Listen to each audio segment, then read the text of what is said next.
An investigation by a partner of the good governance group, the Enough Project, says family and friends of the former Democratic Republic of Congo President Joseph Kabila used a little-known investment firm to acquire stakes in Congolese banks involved in money laundering. VOA's Arzouma Compaore spoke with one of the report's authors, John Dell'Osso, and asked him about evidence that more than $100 million circulated through accounts held by the firm Kwanza Capital. But the report really lays out in a meticulous way the structure of this company and lays out all of its links with the Kabila family and people who act as kind of intermediaries for them. And then we also talk about 3 efforts that Kwanza Capital was involved in some way, more direct in some than others, to acquire stakes in commercial banks. And the statistics that's really shocking there is that if you were to calculate the total amount or the total value of the banks that Kwanza Capital and its affiliates targeted, that is 28% of a $5 billion banking sector. That is a considerable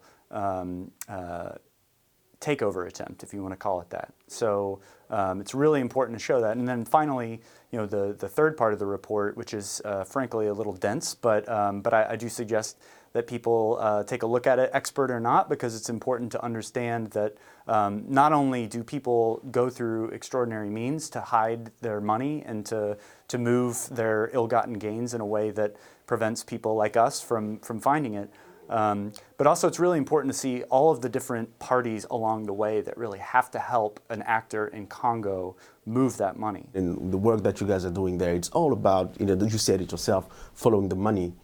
So what is one, discovery that, in the process of following the money you had? What was that aha moment where you was like, this is what we have?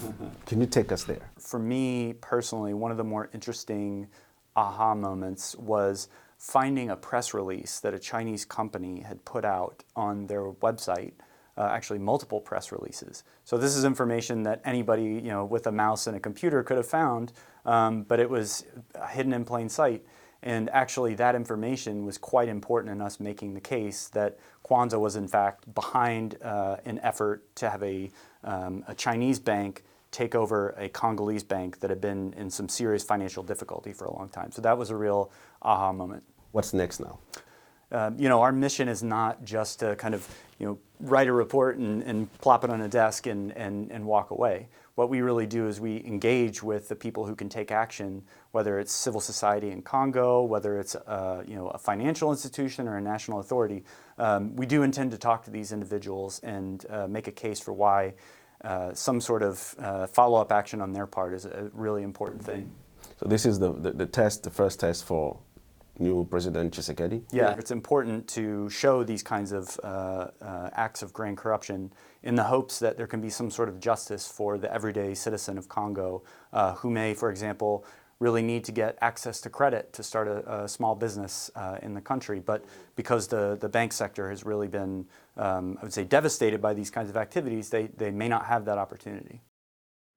That was John Dell'Osso from the Sentry initiative of the Enough Project speaking with VOA's Arzouma Compaore. VOA contacted some of the Congolese investors named in the report and members of the former president's political party. We're waiting for their response. We'll be right back.